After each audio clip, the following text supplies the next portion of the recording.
Have you ever looked back on a younger version of yourself and thought, if only I knew then what I know now? That's a lot of calendars, a lot of quiet mornings, a lot of mismatched arguments about nothing at all, and a lot of lessons I had no idea I was learning. At 25, I thought I had a grip on what love was. I thought friendship would last forever, and I believed that important conversations could always wait until tomorrow. But life has a funny way of teaching you otherwise, and often too quietly for you to notice until the lesson's already settled into your bones.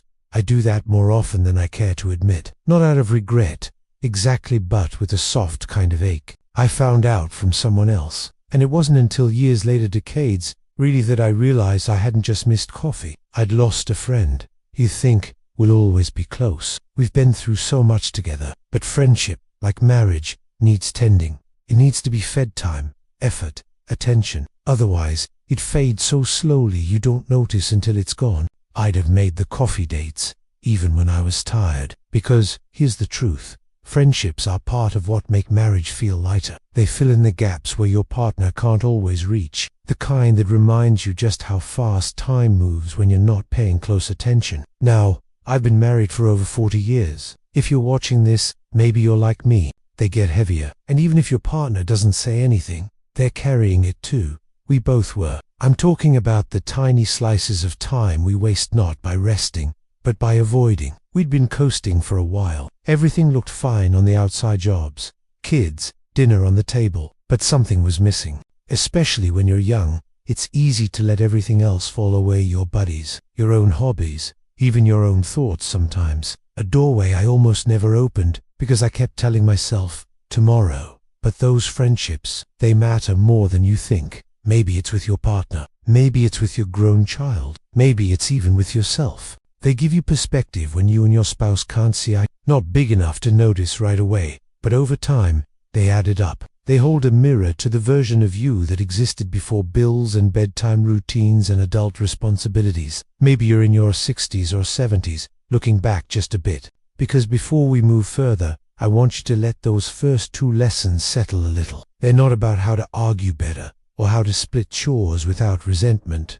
though those things matter, too, the ones nobody talks about. No, these are the quieter truths, the ones that sneak up on you around year 15, or 25, or when you're lying awake in the dark, wondering where the time and some of your friendships went. There was always some reason to wait. Wait for the right moment to talk about money. Wait for the right mood to ask how she was really doing. Wait to apologize for something I knew I'd done wrong. Wait to say I miss you, even when we were sitting just 10 feet apart. Or maybe you're still in the thick of it, married, partnered, or even widowed, wondering what all of this was supposed to mean. I can't pretend to have all the answers, but I can tell you the 5 lessons I wish someone had told me before I said, I do, and these lessons. So, let me take you back, not to a wedding day, but to a regular Tuesday afternoon, sometime in the late 80s. My friend Joe had called, just once, to say we should grab a coffee. We'd been close in college, and even in the first years of my marriage, he'd stop by to chat about work,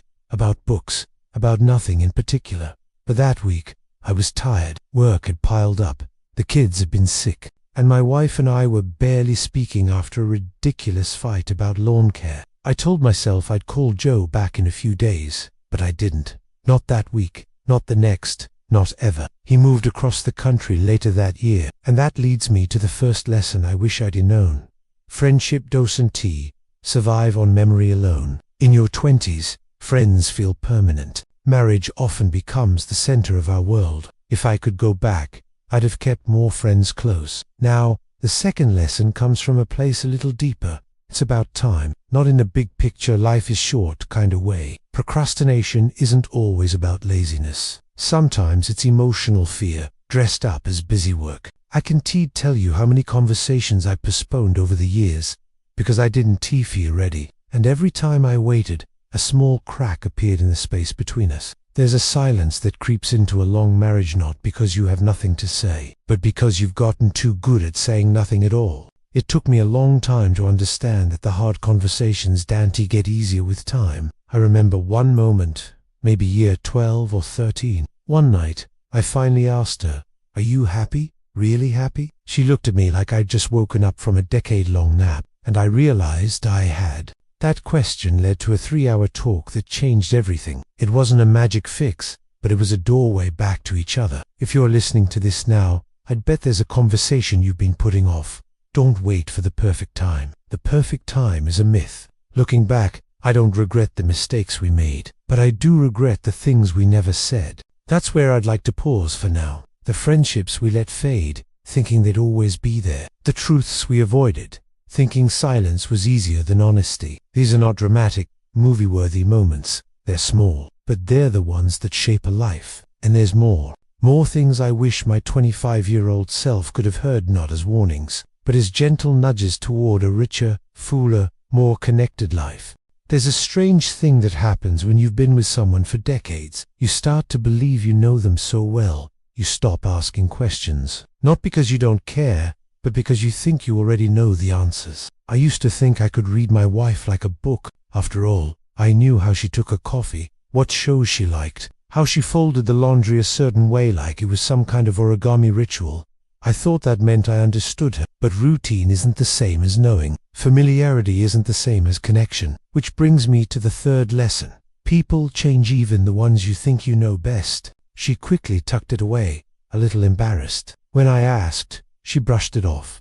Just something silly. But something about her face told me it wasn't silly to her. And if you don't stay curious, you'll lose sight of who they're becoming. Because when you assume your partner will always be who they were when you married them, you risk talking to a memory instead of the real person in front of you. Now, that sounds like a motivational quote you'd see on a mug, but let me tell you, this one hits deep. I remember one morning Must-VV walked into the kitchen and saw my wife sketching something at the table, and when I finally did, she admitted she'd been drawing again, something she hadn't done since her 20s, paid the bills, raised the kids, showed up to the in-laws' birthdays, smiled in holiday photos. But I'll admit it, my mind was always in the same place as my body. She'd signed up for an art class, just for herself, and you know what? I'd had no idea she'd even missed it. I sat there, lost in my thoughts, when she said softly, "Sometimes I miss you, even when you're right here." She'd be reading or cleaning or waiting for me to say something meaningful,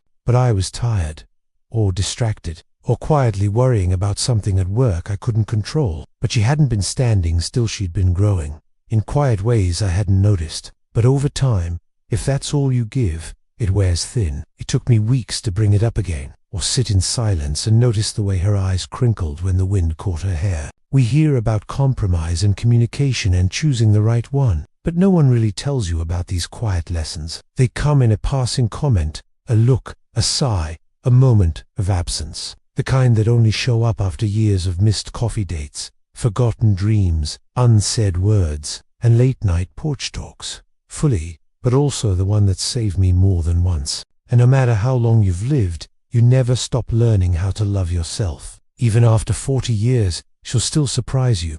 And honestly, you might surprise yourself too. That was a wake-up call. Not just in the room, but in the moment. I had spent years thinking I was being a good husband by keeping everything steady. It reminded me of something I once heard. Marriage IT about finding the right person. It says about continuing to rediscover them. So ask questions, listen without assuming, be curious. That leads me into something a little more vulnerable, something we don't talk about enough as we get older. Because presence isn't just a gift we give others, it's something we give ourselves. It's not just about love or connection, it's about presence. Lesson 4.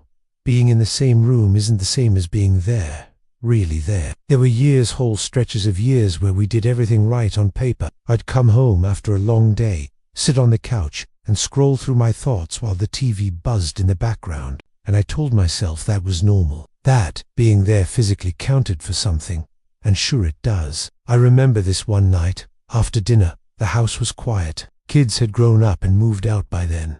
That stopped me cold, because she wasn't saying it to be dramatic. She meant it in the most ordinary, heartbreaking way. And the truth is, I missed her too, but I hadn't made the space to show it. So I started small. I'd sit with her on the porch after dinner. No phones, no distractions, just talk. Those were some of our best moments. Not because they were grand, but because we were finally with each other again. If you with someone now, whether it has been 5 years or 50, let me ask you this. When was the last time you were truly present? And if you're alone now, or widowed, or divorced, this still matters. Being present in your own life, your memories, your quiet mornings, your thoughts is a kind of love too. One I wish I had practiced earlier.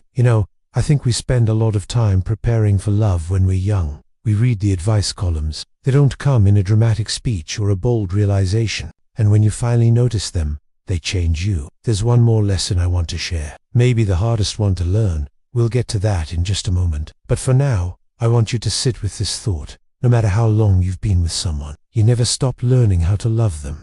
It has taken me 40 years of marriage to understand that love isn't something you win or achieve. It's something you build, forget, rebuild, and sometimes, if you're lucky, rebuild again, even stronger than before. Not because I didn't believe it, but because I was scared to face it. The last lesson is one I fought against for years. Lesson 5. Sometimes love looks like letting go, and that doesn't mean giving up, like never walking away, never changing course, never admitting that something isn't working, or releasing a vision of how things were supposed to be, so you can finally appreciate how they actually are. That your marriage won't look like the ones in magazines or on greeting cards. That some parts of it may always be a little imperfect, a little messy, a little different than what you imagined in your 20s. But what no one tells you is that real love, the kind that lasts, isn't about gripping tightly. It's about loosening your fists sometimes. Now, this one is tricky, because when you're young, love feels like holding on tight.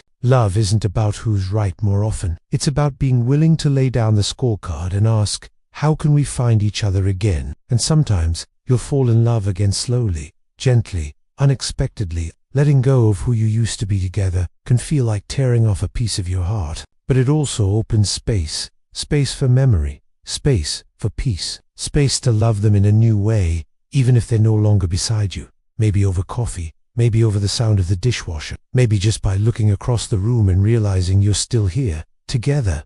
Letting go might mean forgiving something that's been eating away at you for years. It might mean accepting that your partner has changed, and so have you. The ache never disappears, but it softens when you stop resisting it. When you let go of needing the pain to be different than it is, something changes. And maybe, the hardest part, it might mean letting go of blame. Be gentle with the younger version of you who didn't know all these things yet. He or she did the best they could with what they had, and that's enough. That someone had to be at fault. Usually, I'd quietly assume it was her, and I'd stew in it, quietly, politely, maturely, not just with your arms, but with your words, your presence, your kindness.